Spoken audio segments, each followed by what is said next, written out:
Mira, mira, mira. He aprendido un montón sobre el lenguaje de los abanicos. ¿Sabes que se podía comunicar? ¿Te puedes comunicar con los abanicos? Por ejemplo, si haces así, así, así, es te quiero mucho.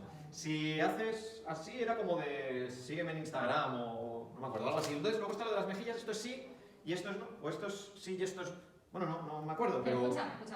Yo creo que eso ya es una cosa como mega antigua. Y además, aunque te lo supieras, nadie se lo sabe. Entonces, ahora modernamente, lo que pasa es que los abanicos ya traen inscrito su propio lenguaje. Es mucho más sencillo. Por ejemplo, si yo abro esto, ¿tú qué crees que quiere decir? Pues eso, ¿no? ¿A qué lo has entendido? Sí. Y venga, más pruebas. Puede querer decir muchas cosas, en realidad. Bueno, hay un poco de espacio para la imaginación. O...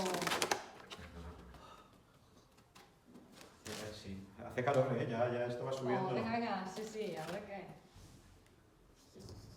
Estaba ahí. ¿Sabes qué te digo? Que soy... Vas a entender. El lenguaje de los abanicos.